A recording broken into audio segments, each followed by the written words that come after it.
कैसे हैं आप सब। सबसे पहले मैं आप लोगों को एक खुशखबरी सुनाना चाहती हूँ कि मेरे 75 एपिसोड कंप्लीट हो गए हैं। और एक मेरे लिए ये आश्चर्य की बात है कि मैंने कभी भी नहीं सोचा था कि मैं 75 व्लॉग बना पाऊंगी। पहल तो थोड़ा व्लॉग बनाना मुश्किल था। व्लॉग्स देखती थी तो मुझे लगता था कि मैं भी कुछ बनाऊं, अपने बारे में, अपने कोकाटेलों के बारे में मैं भी कुछ दिखाऊं। तो इस चक्कर में मैंने व्लॉग बनाना स्टार्ट किया। फर्स्ट तो बहुत तकलीफ होती थी क्योंकि ना मुझे एडिटिंग करनी आती थी, ना ही मुझे दूसरे कैमरे के काम करने आते थे। फिर धीरे धीरे मेरे बेटे ने मेरी बहुत मदद की। उसी के बदौलत मैंने सीखा कि किस तरह से एडिटिंग की जाती है और किस तरह से कौन कौन से क्लिप जोड़ने होते हैं, कौन कौन से क्लिप नहीं जोड़ने होते थे, किसको आगे रखना होता है, किसको पीछे रखना होता है। ये सब मेरे बेटे ने मुझे सिखाया।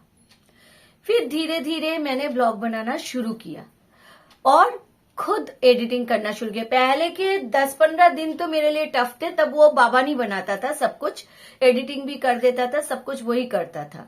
लेकिन धीरे धीरे मेरे अंदर जोश पैदा हुआ कि नहीं, मैं भी कर सकती हूँ। फिर मैंने उससे सब कुछ सीख लिया जो मुझे एडिटिंग के लिए सीखना था। फिर उसकी मदद से रात जग जग कर मैंने व्लॉग तैयार किया। व्लॉग कैमरा उसने ही मुझे बताया था कि कैमरे को कैसे पकड़ते हैं, किस तरह से फोटो लेना है। तो मैं उस तरह से धीरे धीरे सीखने लगी। व्लॉग बनाने के लिए आपको अलग से कैमरा पकड़ना पड़ता है और शॉर्ट के लिए आपको अलग तरीके से कैमरे को पकड़ना पड़ता है। तो ये सब चीजें बाबा ने ही मुझे सिखाया और मैंने भी सीखा। फिर धीरे धीरे मैं जब एडिटिंग स्टार्ट किया तो एडिटिंग भी मेरे लिए बहुत ही मुश्किल था क्योंकि उनके अक्षर ठीक मेरे दिमाग में गड़बड़ हो जाते थे। मुझे लगता था कि मैं नहीं बना पाऊंगी। फिर उसने ध्यान से बिठाकर मुझे ये सब चीजें भी सिखाई कि कैसे आप डुप्लीकेट बनाओगे, कैसे आपको जो क्लिप आपको पसंद नहीं आ रहा कैसे आपको उसे डिलीट करोगे, और जो आपको पसंद आ रहा है कैसे आप उसे ऐड करोगे, गाने को कहाँ कैसे रखोगे, म्यूजिक कैसे दोगे, बैकग्राउंड म्यूजिक, इन सब के बारे में उसने ही मुझे सिखाया था। दोस्तों, आप लोगों की बहुत बहुत मदद की वजह से ही, प्यार की वजह से ही मेरे अंदर ये जोश भी पैदा हुआ कि मैं भी कुछ कर सकती हूँ। स्टैंड नहीं था, फिर उस स्टैंड खरीदा। फिर अब मेरे लिए व्लॉग बनाना आसान हो गया क्योंकि स्टैंड में रखकर मैं आसानी से इनके व्लॉग बना सकती हूँ। रात भर जगकर एडिटिंग करना पड़ता था।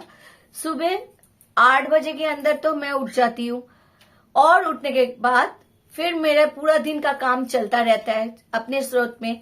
मुझे दोपहर को भी विश्राम नहीं होता क्योंकि दोपहर से मैं बच्चों को पढ़ाने लगती हूँ। तो रात को जगकर एडिटिंग करना, कई बार ऐसा होता था रात के 2-2:30 बज जाते थे मैं एडिटिंग करती थी क्योंकि इसमें नई थी और इनको सीख कर करने में मुझे वक्त लग रहा था।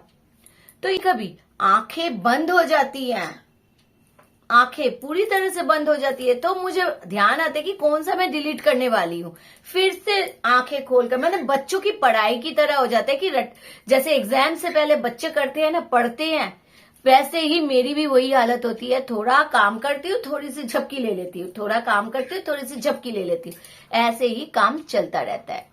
और भी ब्लॉग बनाना चाहती हूँ और 150 ब्लॉग को कंप्लीट करना चाहती हूँ। रिसेंट हमारे घर में बहुत बड़ा काम है, उसके लिए घर को थोड़ा सा ठीक ठाक किया जा रहा है, कमरों को सजाया जा रहा है, जिस वजह से काम और ज्यादा बढ़ जाएगा। लेकिन ये इसमें मुझे मजा आ गया है, ये व्लॉग बनाना मुझे अच्छा लगने लगा है, इसलिए मैं कोशिश करूंगी अपने काम काज के बीच में भी व्लॉग बनाऊं, अपने जीवन के छोटे छोटे टुकड़े आप लोगों से शेयर करूं और इन कोकाटेलों की मस्ती पॉसिबल हो तो आप लोगों को दिखाऊं। ये मैं आगे भी करती रहना चाहती हूँ और आप लोग ऐसे ही मेरे चैनल के प्रति अपना प्यार बनाए रखना तो मुझे बहुत खुशी होगी। थैंक यू दोस्तों, आप लोगों की मदद की वजह से ही मैंने 75 व्लॉग पूरे किए हैं। मैं और भी 75 व्लॉग पूरे करना चाहती हूँ। देखते हैं उसके बाद भी मैं आगे बढ़ना चाहती हूँ। आप लोग हमेशा मेरे साथ रहिएगा। आज के लिए इतना ही। बाय बाय दोस्तों।